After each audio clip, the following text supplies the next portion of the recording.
ఒక ప్రశాంతమైన సరస్సు, నిశ్శబ్దంగా ప్రవహిస్తున్న నీరు. ఆ నీటిలో తన ప్రపంచంలో సంతోషంగా జీవిస్తున్న ఒక చేప. ఆ చేపకు నీరే జీవితం. నీటిలోనే శ్వాస, నీటిలోనే భద్రత, నీటిలోనే స్వేచ్ఛ. కానీ ఆ చేపకు అది తెలియదు. ఎందుకంటే మనిషిలానే చేపకు ఇంకేదో ఉండాలి అనే ఆశ పుడుతుంది. ఒకరోజు ఆ సరస్సు ఒడ్డున ఉన్న ఒక చెట్టుపై ఒక గ్రద్ద కూర్చొని ఉంటుంది. పైన ఆకాశం, క్రింద సరస్సు, మధ్యలో మౌనం. ఆ గ్రద్ద చేపను గమనిస్తుంది. చేప మాత్రం గ్రద్దను గమనించదు. కొద్దిసేపటికి గ్రద్ద చేపతో మాట్లాడుతుంది. నువ్వు ఇక్కడే ఎందుకు ఉండిపోతున్నావు? ఇది చిన్న ప్రపంచం కాదా? పైకి రా. ఆకాశంలో నిజమైన స్వేచ్ఛ ఉంటుంది. ఎక్కడికైనా వెళ్ళొచ్చు. ఎవరి నియంత్రణ ఉండదు. చేప ఆలోచనలో పడుతుంది. ఇంతవరకు నేను చూసింది ఇదేనా?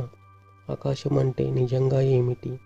నిజమైన స్వేచ్ఛ అంటే నీటిని దాటి ఉండేదా? ఇక్కడే మోసం మొదలవుతుంది.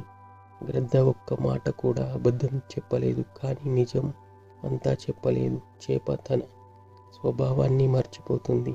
నీరు లేకుండా తను బతకలేనని మర్చిపోతుంది. ఓకే, నన్ను పైకి తీసుకెళ్ళు అంటుంది. గ్రద్ద తన గోళ్ళతో చేపను పట్టుకొని ఆకాశంలోకి ఎగురుతుంది. మొదట్లో చేపకి ఆనందం. వావ్, ఇదేనా స్వేచ్ఛ? ఎంత ఎత్తు, ఎంత వెలుగు!